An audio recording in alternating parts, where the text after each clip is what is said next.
selling my scooter. It's a red and black one.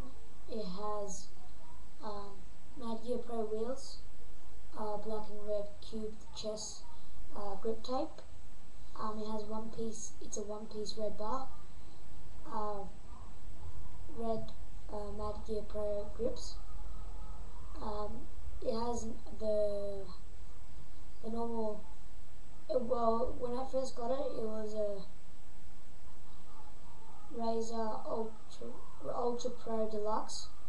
So I've got the handlebars with it, and it's got a normal stock Razor brake and the Mad Gear Pro wheels.